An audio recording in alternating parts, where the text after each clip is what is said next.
ನಮಸ್ಕಾರ ವೀಕ್ಷಕರೇ, ನಾನು ನಿಮ್ಮ ರವಿ ನಾಯ್ಕಾಪು. ಅನಾವರಣ, ಬದುಕು ಬವಣೆ ಬದಲಾವಣೆಗಳ ಅನಾವರಣದ ಈ 2ನೇ ಸಂಚಿಕೆಯಲ್ಲಿ ನಾವು ತೆರೆದಿರುತ್ತಿರುವುದು ಓರ್ವ ವಿಶಿಷ್ಟ ವ್ಯಕ್ತಿ, ಓರ್ವ ಬಹುಮುಖಿ ವ್ಯಕ್ತಿತ್ವವನ್ನು. ನಿಜಕ್ಕೂ ಸಾಮಾಜಿಕ ಬದಲಾವಣೆ ತರುವ ಮೂಲಕ ಬದುಕಿನ ಬವಣೆಗಳನ್ನ ಮೀರಿ ವ್ಯಕ್ತಿಯೋರ್ವ ಸಮಾಜದ ಶಕ್ತಿಯಾಗಿ ರೂಪುಗೊಂಡ ಕಥೆ ಇದು. ಕಥೆಯಲ್ಲಿದು ಜೀವನ.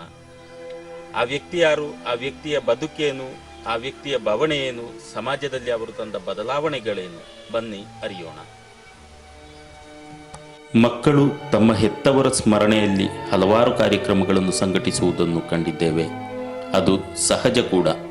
ಆದರೆ ತಂದೆಯೊಬ್ಬ ತನ್ನ ಪುತ್ರಿಯ ಸ್ಮರಣೆಯಲ್ಲೇ ಮಗಳ ಹೆಸರಿನಲ್ಲಿ ಸಂಸ್ಥೆ ಹುಟ್ಟುಹಾಕಿ ನಿರಂತರ ಸಮಾಜ ಸೇವೆಗೈಯುತ್ತಿರುವುದು, ಹೌದು, ಬದುಕಿನ ದೊಡ್ಡ ಬವಣೆಯನ್ನೇ, ಅದರ ಸ್ಮರಣೆಯನ್ನೇ ಅನ್ಯರ ಬವಣೆ ನೀಗಲು ಜಯಾ ಕೆ ಶೆಟ್ಟಿ ಅವರು ಬಳಸಿದ್ದಾರೆ.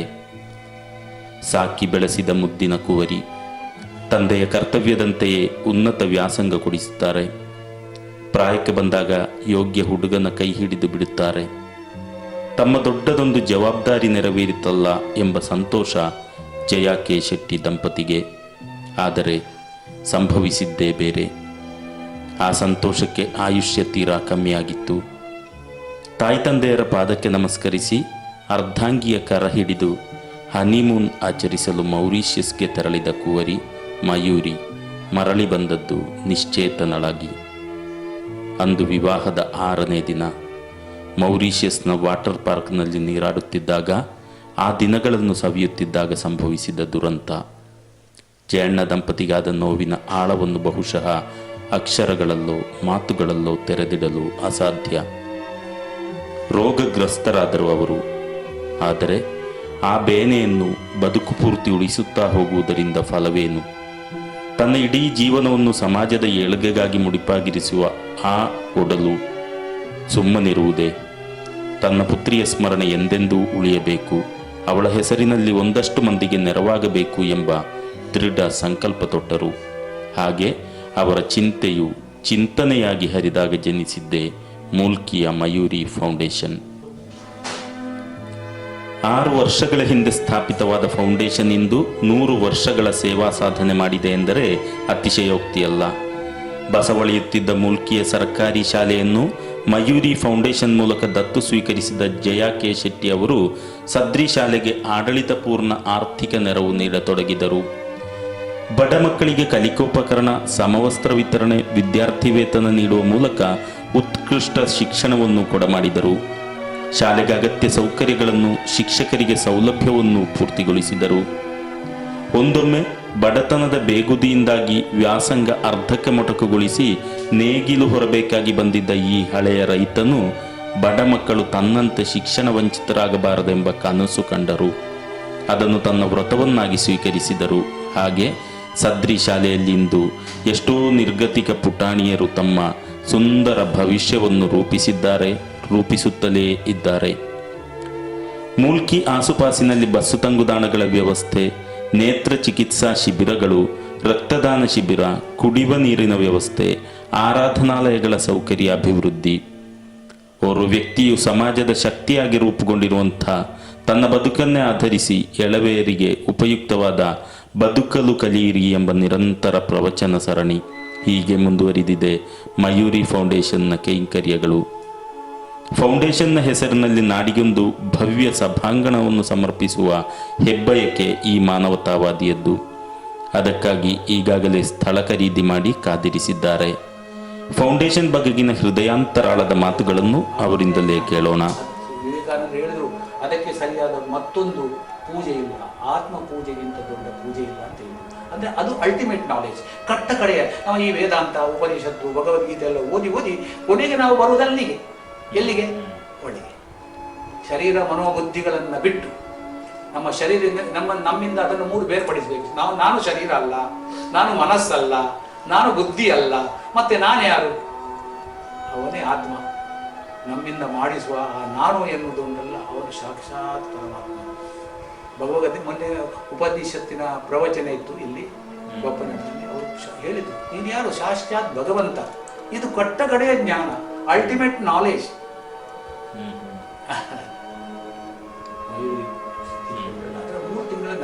ಸೆಪ್ಟೆಂಬರ್ 2014 ಏಪ್ರಿಲ್ ಮೇ 17ಗೆ ಹಾಕಿದ್ದಿರುವಂಥದ್ದು.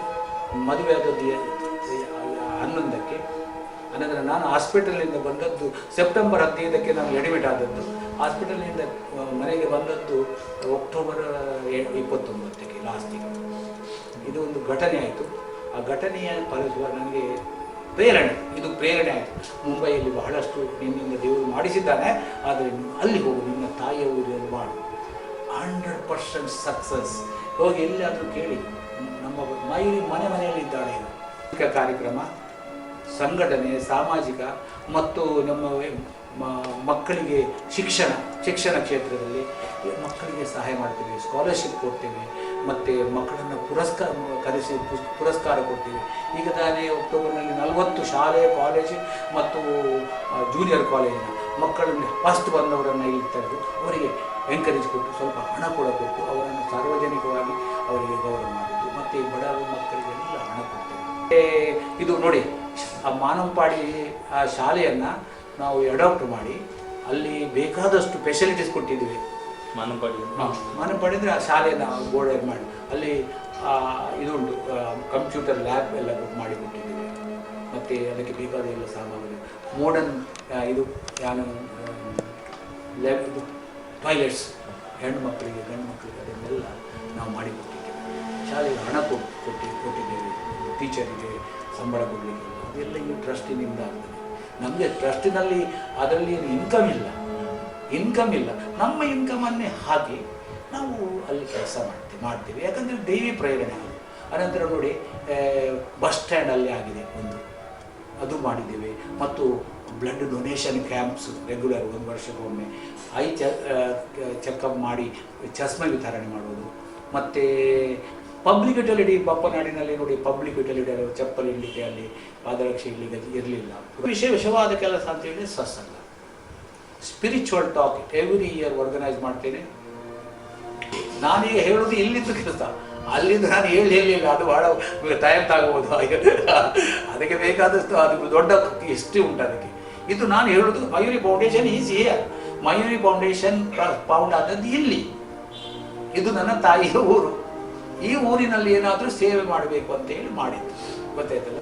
1949 ಆಗಸ್ಟ್ 31 ಮೂಲ್ಕಿ ಮಾನಂಪಾಡಿ ಮೇಗಿನಗುತ್ತು ಎಂಬ ಸುಶಿಕ್ಷಿತ ಮಧ್ಯಮ ವರ್ಗದ ಬಂಟರ ಕೃಷಿ ಕುಟುಂಬದಲ್ಲಿ ಕೆರಮ ಮೇಲ್ಮನೆ ಶ್ರೀ ಕುಡ್ಡು ಶೆಟ್ಟಿ ಚಿನ್ನಮ್ಮ ಶೆಡ್ತಿ ದಂಪತಿಯ 5 ಮಕ್ಕಳಲ್ಲಿ ಕೊನೆಯ ಸುಪುತ್ರರಾಗಿ ಜನಿಸಿದರು.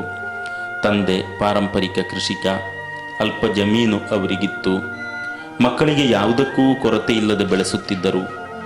ಎಲ್ಲರಿಗೂ ಕಿರಿಯವನಾದ ಜಯಾ ಶೆಟ್ಟಿಯವರನ್ನು ತಾಯಿ ತಂದೆ ಸೋದರ ಸೋದರಿಯರು ಅತ್ಯಂತ ಮುದ್ದಿನಿಂದ ನೋಡಿಕೊಳ್ಳುತ್ತಿದ್ದರು. ಆದರೆ ತಾನೊಂದು ಬಗೆದರೆ ದೇವರು ಇನ್ನೊಂದು ಬಗೆಯಿದ್ದಾರಂತೆ. ಪಡುಬಿದ್ರಿ ಬೋರ್ಡ್ ಹೈಯರ್ ಎಲಿಮೆಂಟರಿ ಶಾಲೆಯಲ್ಲಿ ಜಯಾ ಶೆಟ್ಟಿಯವರು ವ್ಯಾಸಂಗ ಮಾಡುತ್ತಿದ್ದ ಬಾಲ್ಯದ ದಿನಗಳು.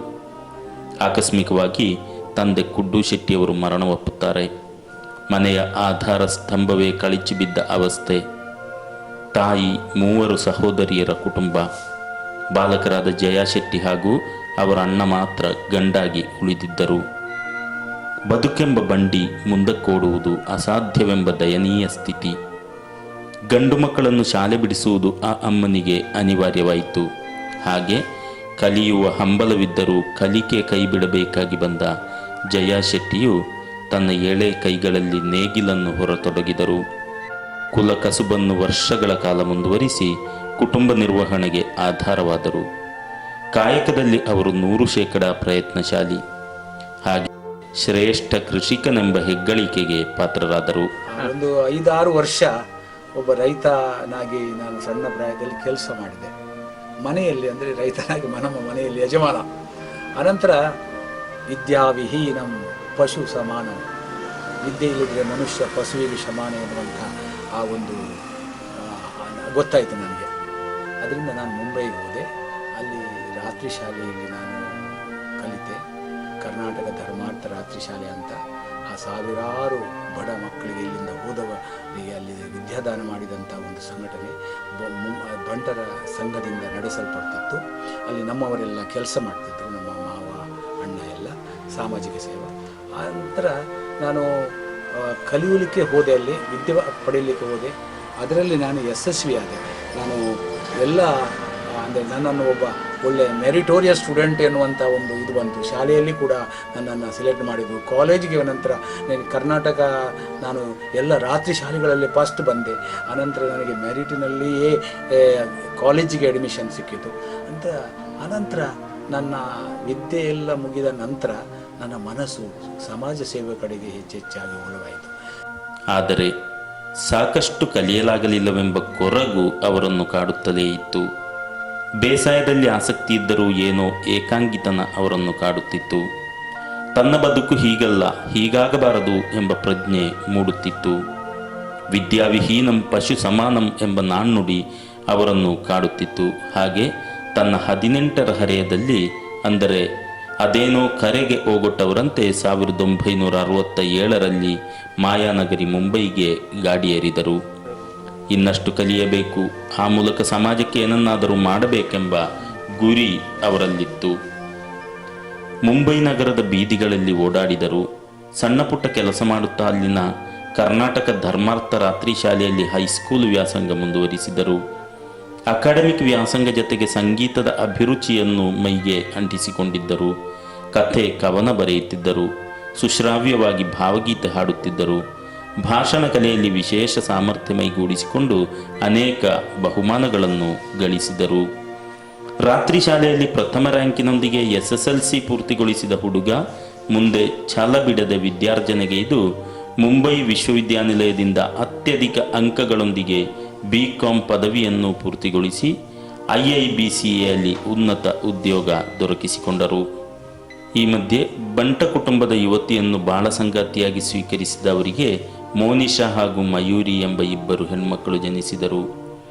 ಮುಂಬೈ ಮುಲುಂಡ್ನಲ್ಲಿ ಮನೆ ಮಾಡಿಕೊಂಡು ಸುಂದರ ಸಾಂಸಾರಿಕ ಬದುಕಿನೊಂದಿಗೆ ಸಮಾಜ ಸುಧಾರಣಾ ಕೆಲಸಗಳನ್ನು ಮುಂದುವರಿಸಿದರು.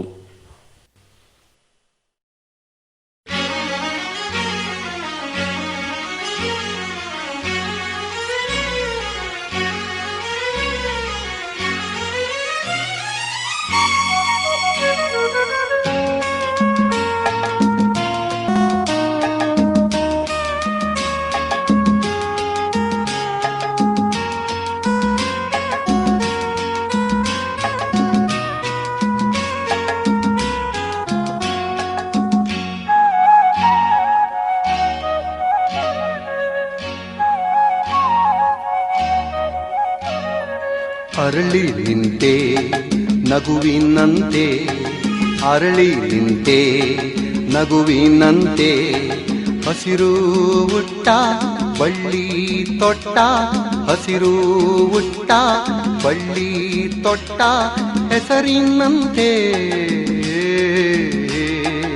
ಅರಳಿ ನಿಂತೆ ನಗುವಿನಂತೆ, ಅರಳಿ ನಿಂತೆ ನಗುವಿನಂತೆ.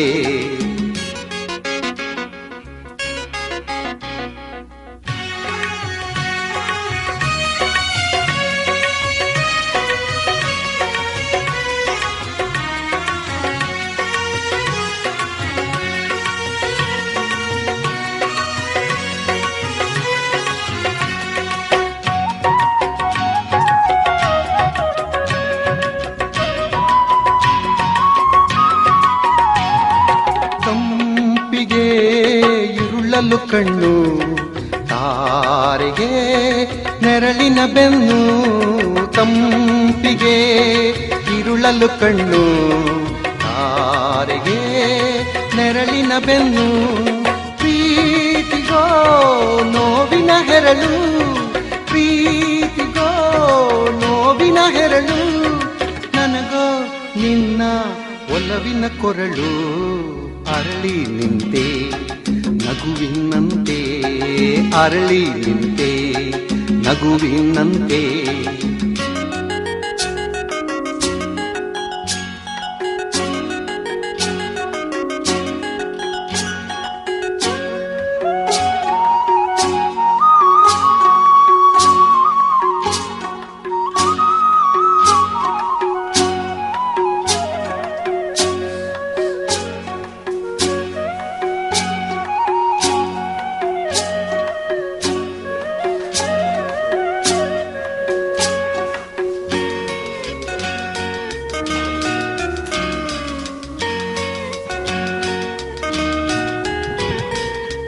ಬನದಲ್ಲಿ ಸುಳಿದಾಡುವ ಕಂಪು ನೀನು, ತಿಳಿಗೊಳ್ಳದಲ್ಲಿ ತೇಲಾಡುವ ಕಂಪು ನಾನು. ಹೂವನದಲ್ಲಿ ಸುಳಿದಾಡುವ ಕಂಪು ನೀನು, ತಿಳಿಗೊಳ್ಳದಲ್ಲಿ ತೇಲಾಡುವ ಕಂಪು ನಾನು. ತೋರು ಸೇರು ಆಲಂಗಿಸು, ತೋರು ಸೇರು ಆಲಂಗಿಸು, ಹೂಬಳ್ಳಿಯಂತೆ ಆಲಂಬಿಸು. ಅರಳಿ ನಿಂತೆ ನಗುವಿನಂತೆ, ಅರಳಿ ನಿಂತೆ ನಗುವಿನಂತೆ.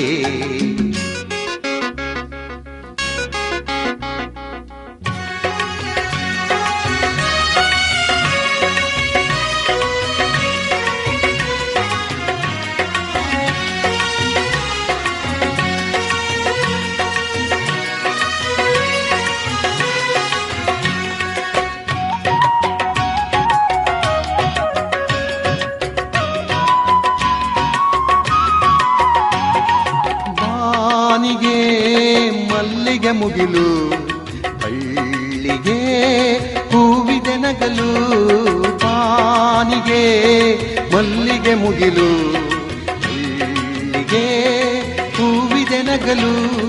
ಹಾಡಿಗೋ ರಾಗದ ಮರುಳು, ಹಾಡಿಗೋ ರಾಗದ ಮರುಳು, ನನಗೂ ನಿನಗೂ ಪ್ರೀತಿಯ ನೆರಳು. ಅರಳಿ ನಿಂತೆ ನಗುವಿನಂತೆ, ಅರಳಿ ನಿಂತೆ ನಗುವಿನಂತೆ.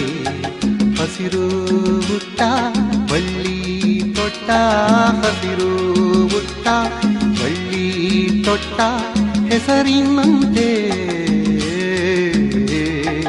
ಅರಳಿ ನಿಂತೆ ನಗುವಿನಂತೆ, ಅರಳಿ ನಿಂತೆ ನಗುವಿನಂತೆ.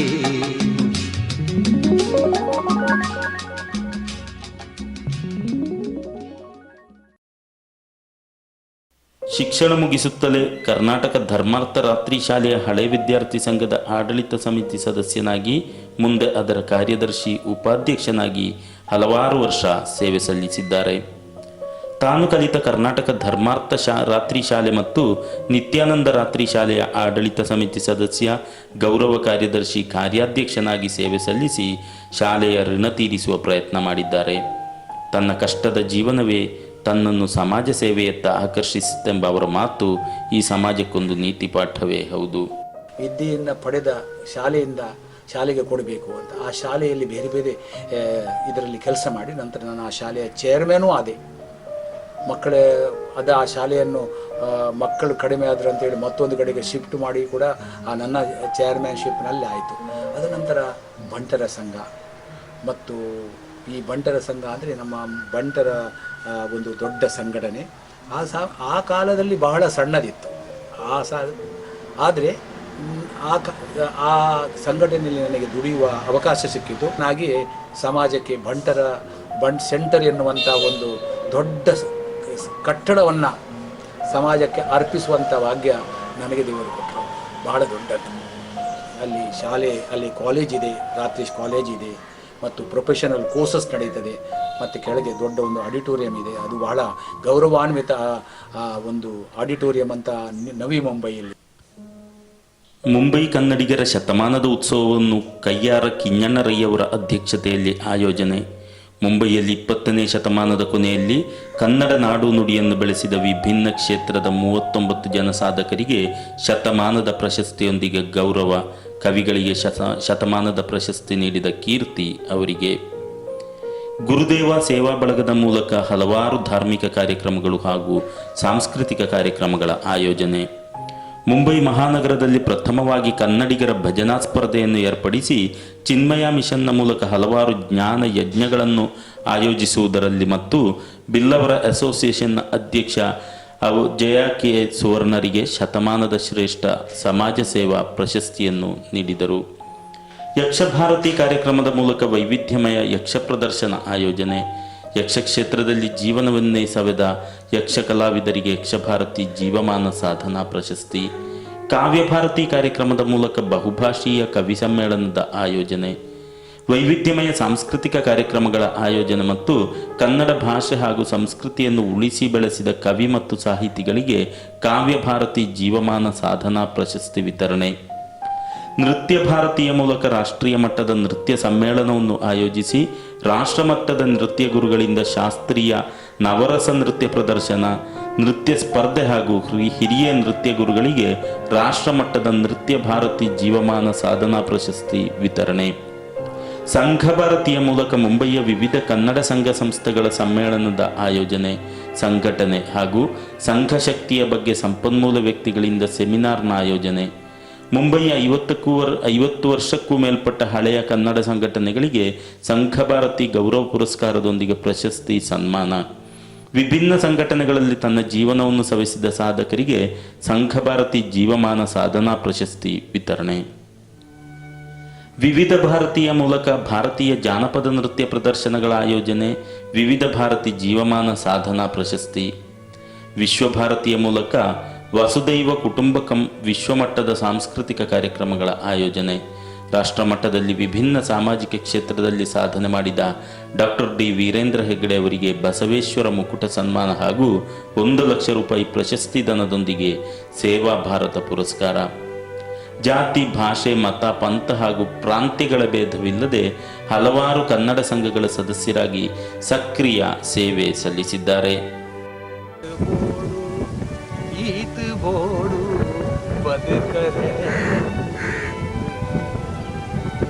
ಆತು ಬೋಡು ಈತು ಬೋಡು ಬದುಕರೆ ಬದುಕು ಬದುಕರೆ ಏತು ಬೋಡಾತು ಇತ್ತುಂಡ ಬೇತೆ ನಾದ ಬೋಡು ಬದುಕು ಬದುಕರೆ ಏತು ಬೋಡಾತು ಇತ್ತುಂಡ ಬೇತೆ ನಾದ ಬೋಡು. ಅಲ್ಪ ಬೋಡು ಮುಲ್ಪ ಬೋಡು పోయినల్ప బత్తినల్ప మాత బోడు ಗೊತ್ತಾಡ ಅಲ್ಪ ಬೋಡು ಮುಲ್ಪ ಬೋಡು పోయినల్ప బత్తినల్ప మాత ಬೋಡು ఇల్లు ಬೋಡು ಬಂಗ್ಲೆ ಬೋಡು ಫ್ಲಾಟ್ ಬೋಡು ಅಲ್ಪ ಬೋಡು ಮುಲ್ಪ ಬೋಡು పోయినల్ప బత్తినల్ప ಮಾತ ಬೋಡು ಸೈಪುಂಡ ನಮ್ಮ ಜೊಪ್ಪರೆ ನಂಗೆ ಜಾಗ್ಬೋಡು ಭೂಮಿ ಬೋಡು ತೋಟ ಬೋಡು ಆಸ್ತಿ ಬೋಡು ಅಲ್ಪ ಬೋಡು ಮುಲ್ಪ ಬೋಡು పోయినల్ప ಬತ್ತಿನಲ್ಪ ನಂಗೆ ಬೋಡು ಸೈತುಂಡ ನಮ ಪುಣ ಪುತ್ತಾವರೆ ಓಂಪರೆ ಏತು ಜಾಗ ಬೋಡು ಸೈತುಂಡ ನಮ್ಮ ಪುಣ ಪೊತ್ತಾವರೆ ಕೋಪರೇತು ಜಾದು ಬೋಡು ಅದು ಬೋಡು ಈತು ಬೋಡು ಬದುಕರೆ ನಂಗೇತು ಬೋಡು ಹೆಚ್ಚ ಎತ್ತಿನ ನಮ್ಮ ಹತ್ತು ಹೆಚ್ಚ ಎತ್ತಿನ ನಮ್ಮ ಹತ್ತು ಹೆಚ್ಚ ಎತ್ತಿನ ಪಟುದು ಕೊರಡು ಕೆರೆಯ ನೀರನ್ನು ಕೆರೆಗೆ ಚೆಲ್ಲಿ ಹೆಚ್ಚ ಎತ್ತಿನ ನಮ್ಮ ಹತ್ತು ಹೆಚ್ಚ ಎತ್ತಿನ ಪಟುದು ಕೊರಡು ಪಟುದು ಕೊರುನಗಾಪಿನ ಸುಕು ನಿಜ ದೇವರೇನು ತೂವಡು ಗುಣಧರ್ಮ ಪಡೆದು ಕೊರ್ನಗಾಪಿನಾನಂದ ಸಂತೋಷ ಖುಷಿ ನಮ್ಮ ಜೀವನ ದೇವರಂತೂ ಕೂಡ ಅದಗ ತೋಲಿ. ಸಾಹಿತ್ಯ ವಲಯದಲ್ಲೂ ಮಿಂಚಿರುವ ಅವರು ಕನ್ನಡ, ತುಳು ಭಾಷೆಗಳಲ್ಲಿ ಅನೇಕ ಕವನಗಳನ್ನು, ಚುಟುಕುಗಳನ್ನು ರಚಿಸಿದ್ದಾರೆ. ಚಿನ್ನದ ಶಶಿ ಎಂಬುದು ಅವರ ಪ್ರಕಟಿತ ಕವನ ಸಂಕಲನ. 3ರಷ್ಟು ಕೃತಿಗಳು ಬೆಳಕು ಕಾಣಲು ಬಾಕಿ ಇವೆ. ಸಾಮಾಜಿಕ ಸ್ಪಂದನದ ಕವಿತೆ ಅವರ ವಿಶೇಷತೆ. ಕನ್ನಡ ಸಾಹಿತ್ಯ ಪರಿಷತ್ತಿನ ಮಹಾರಾಷ್ಟ್ರ ಘಟಕದಲ್ಲಿ ವಿವಿಧ ಹುದ್ದೆಗಳನ್ನು ನಿಭಾಯಿಸಿದ್ದಾರೆ. ಅವರ ಸಮಾಜ ಸೇವೆಯನ್ನು ಗಮನಿಸಿ ಮಹಾರಾಷ್ಟ್ರ ಸರ್ಕಾರದಿಂದ ಸ್ಪೆಷಲ್ ಎಕ್ಸಿಕ್ಯೂಟಿವ್ ಮ್ಯಾಜಿಸ್ಟ್ರೇಟ್ ಆಗಿ ನಿಯುಕ್ತಿಗೊಳಿಸಿರುವುದು ಆ ಮಹಾನ್ ಸಾಧಕನ ಸಾಧನೆಗಳ ತುರಾಯಿ ಮೇಲಿನ ಚಿನ್ನದ ಗರಿಯೇ ಹೌದು. ಸಮಾಜ ಸೇವಾ ದುರಂದರ ಪ್ರಶಸ್ತಿ ಉಡುಪಿ ಅಷ್ಟಮಠದ ಸುಗುಣೇಂದ್ರ ತೀರ್ಥ ಸ್ವಾಮೀಜಿಗಳಿಂದ ಪಡೆದಿದ್ದಾರೆ. ಒಡಿಯೂರು ಶ್ರೀ ಗುರುದೇವಾನಂದ ಸ್ವಾಮೀಜಿ ಅವರಿಂದ ಬಂಗಾರ ಪದಕದೊಂದಿಗೆ ಗೌರವ ಸನ್ಮಾನ. ಕಾಸರಗೋಡು ಬದಿಯಡಕದಲ್ಲಿ ಜರುಗಿದ ವಿಶ್ವ ತುಳುವೆರೆ ಆಯನದಲ್ಲಿ ವಿಶ್ವ ತುಳುವೆರೆ ಆಯನೋ ಪ್ರಶಸ್ತಿ. ಮುಲ್ಕಿಯಲ್ಲಿ ನಡೆದ ತುಳುನಾಡ ಐಸಿರಿ ಸಮ್ಮೇಳನದಲ್ಲಿ ಸನ್ಮಾನ. ಉಡುಪಿ ಮುದ್ರಾಡಿಯಲ್ಲಿ ನಡೆದ ಅಖಿಲ ಭಾರತ ರಂಗೋತ್ಸವದಲ್ಲಿ ಕರ್ನಾಟಕ ನಾಡ ಪೋಷಕ ಪ್ರಶಸ್ತಿ. ಮಂಗಳೂರು ಶಕ್ತಿನಗರ ತುಳುವೆರೆ ಚಾವಡಿಯಲ್ಲಿ ನಡೆದ ಏಳದೆ ಮಂದಾರ ರಾಮಾಯಣದಲ್ಲಿ ಮಂದಾರ ಸಮ್ಮಾನ್. ತುಳುವರ್ಡ್ ಮಂಗಳೂರು ಮತ್ತು ಸಂಭ್ರಮ ಬೆಂಗಳೂರು ನೇತೃತ್ವದಲ್ಲಿ ನೇಪಾಳದಲ್ಲಿ ನಡೆದ ತುಳು ಕನ್ನಡ ಸ್ನೇಹ ಸಮ್ಮೇಳನದಲ್ಲಿ ಇಂಡೋ ನೇಪಾಳ್ ತುಳು ಕನ್ನಡ ಸ್ನೇಹ ಪ್ರಶಸ್ತಿ ಅವರಿಗೆ ದಕ್ಕಿದ ಪ್ರಶಸ್ತಿಗಳ ಸರಮಾಲೆಯಲ್ಲಿ ಕೆಲವು ಮಾತ್ರ. ಸಮಾಜ ಅನ್ನುವ ಪರಿಕಲ್ಪನೆ ಬಹಳ ವಿಶೇಷವಾದದ್ದು. ಹಲವಾರು ಮತ ಧರ್ಮಗಳು ಈ ದೇಶದಲ್ಲಿದ್ದು ಅವರವರ ಧರ್ಮಕ್ಕನುಗುಣವಾಗಿ ಬಾಳುವಂತಾಗಬೇಕು. ನಮ್ಮ ಧರ್ಮವನ್ನು ಪಾಲಿಸುವ ಜೊತೆಗೆ ಇತರ ಧರ್ಮಗಳನ್ನು ಗೌರವಿಸಬೇಕು. ನಮ್ಮ ಸೇವೆ ಸಮಸ್ತ ಸಮಾಜಕ್ಕೆ ಪ್ರೇರಣೆಯಾಗಬೇಕು ಎನ್ನುವ ಅವರು, ನಾನೊಂದು ಕೆಲಸ ಹಿಡಿದಲ್ಲಿ ಅದರ ಪೂರ್ತಿಗೊಳಿಸುವಿಕೆಗಾಗಿ 100% ಪ್ರಯತ್ನ ಪಡುವೆ, 99% ಅನ್ನುವುದು ನನ್ನ ನಿಘಂಟಿನಲ್ಲೇ ಇಲ್ಲ ಅಂತಾರೆ. ನಾನು ಏನು ಮಾಡ್ತೇವೆ ಅದರಲ್ಲಿ ನಾನು ಯಶಸ್ವಿಯನ್ನು ಕಾಣುತ್ತೇನೆ. ಯಾಕೆ? ನನ್ನಲ್ಲಿ 100% ಸತ್ಯ ಇದೆ. ನಾನು ಯಾವುದೇ ಕೆಲಸವನ್ನು ಅರ್ಧ ಮಾಡುವುದಿಲ್ಲ, ಪೂರ್ಣ ಮಾಡುತ್ತೇನೆ. ಆದ್ದರಿಂದ ಯಶಸ್ವಿ ಸಿಗ್ತದೆ. ಪ್ರಜಾತಂತ್ರದ ನೀತಿಯಲ್ಲಿ ವಿಶ್ವಾಸವಿಟ್ಟವರು, ಸಮಾನತೆಯ ವ್ಯವಹಾರವನ್ನು ಮೆಚ್ಚುವವರು, ಸರ್ವಾಧಿಕಾರಿ ಪ್ರವೃತ್ತಿಯ ವಿರೋಧಕರು, ನುಡಿದಂತೆ ನಡೆಯುವ ಸತ್ಯವಿಶ್ವಾಸಿ, ನೀತಿವಂತ ಹೃದಯವಂತರಾಗಿರುವ ಜಯಾ ಕೆ ಶೆಟ್ಟಿ ಅವರು ಆತ್ಮೀಯ ವಲಯಕ್ಕೆ ಪ್ರೀತಿಯ ಜಯಣ್ಣ. ಸಮಾಜ ಸೇವೆಗಾಗಿ ನಿದ್ದೆಯನ್ನು, ಬೇಕಿದ್ದಲ್ಲಿ ಊಟವನ್ನು ಬಿಡುವ ಜಾಯಮಾನ ಅವರದು. ಬದುಕಿನಲ್ಲಿ ಏರಿಳಿತಗಳನ್ನು ಕಂಡರೂ ತನ್ನ ಕಾಯಕದಲ್ಲಿ ರಾಜಿ ಮಾಡಿಕೊಳ್ಳದವರು. ಓರ್ವ ವ್ಯಕ್ತಿಯಿಂದ ಇಷ್ಟೆಲ್ಲ ಬಗೆಯ ಸೇವೆ ಸಾಧ್ಯವೇ ಎಂಬ ಪ್ರಶ್ನೆ ನಮ್ಮಂಥವರಲ್ಲಿ ಕಾಡುವುದು ಸಹಜ. ನನ್ನ ನಿಷ್ಠೆ, ಸಹಧರ್ಮಿಣಿಯ ಸಹಕಾರವೇ ತನ್ನ ಬದುಕಿನ ರಹಸ್ಯವೆನ್ನುವ ಜಯಣ್ಣನ ಸೇವೆಯ ಬಗ್ಗೆ ಧರ್ಮ ಪತ್ನಿಗೂ ಬಹಳ ಅಭಿಮಾನ.